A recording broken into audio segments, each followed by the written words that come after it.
4-minute mile. I never managed that either. Well, first of all, I think that we will more and more understand the impact of this crisis of the hacking and the sleaze in the police and all the rest of it, because it is affecting millions of people, and I think their attitude towards governments, politicians in general, and big business people is going to, and has already changed overnight. So I think we have to realise that that is going to affect what we do and give us a much better ground for what we're doing. The most important discussions today have taken place, I think, in the workshops. Certainly the one I was in was both very encouraging and very interesting, and dare I say, extremely non-sectarian, which is, what I think this conference is about as well. There's a hell of a lot at stake, and I think there's a lot of lessons to learn, especially for those of us who've been in the movement for a very long time, gone through all kinds of experiences in the organisations that we joined as in our youth. But the one thing that, the 3 points here that I think we've got to bear in mind all the time is that we should be inclusive, united and positive. And I think that the Day of Action organised by the ATL, the NUT, the PCS and the UCU on the 30th of June was all of those things. It was a great example of real unity in action. It was positive. It was a positive stand against sectarianism.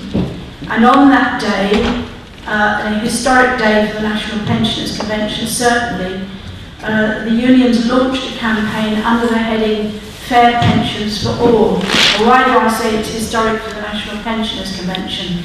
Well, ever since Jack Jones and the 33 years of the National Pensioners Convention, we've gone up to the TUC and various union conferences. We've been patted on the head and we've been told that we're doing a good job.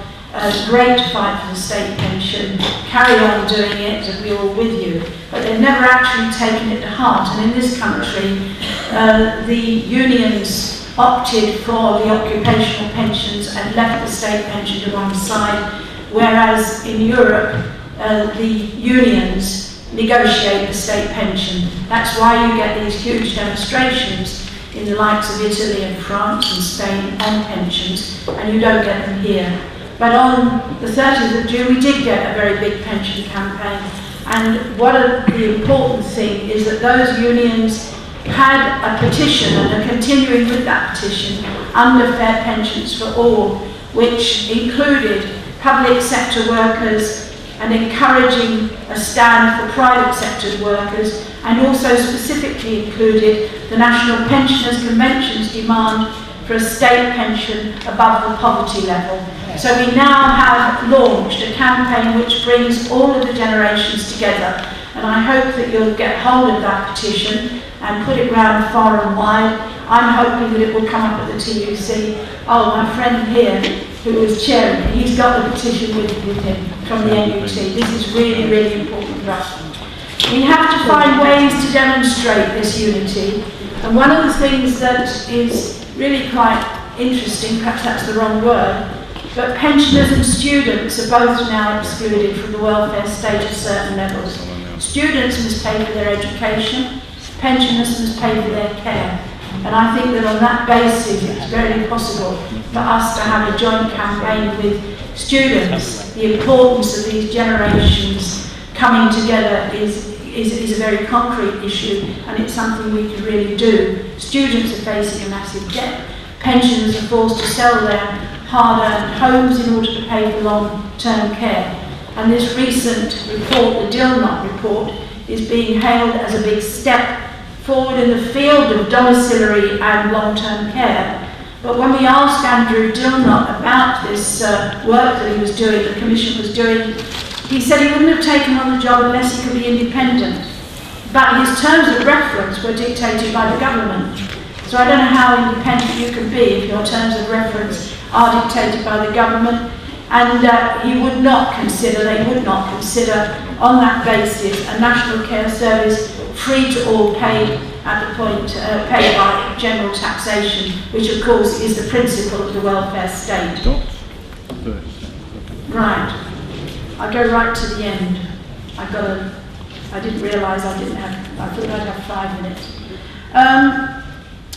One of the things I think we ought to consider is this. In the National Pensions Convention and in the unions and other places, we are asked to take part in things like consultations, the so-called choice area, participate in various monitoring bodies and join up with other so-called stakeholders.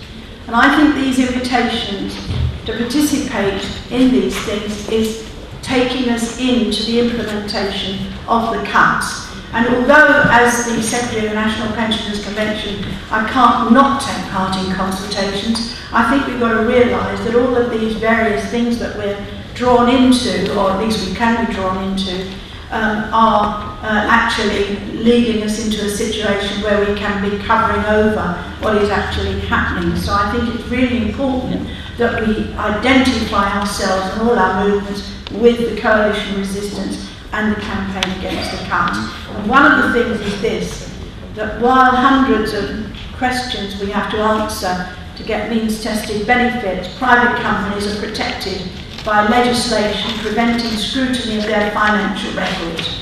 I think it's about time we put in our demands, open the books. I know when I first joined the movement as a kid in the 1950s, we were always saying, open the books and scrutinise those big companies.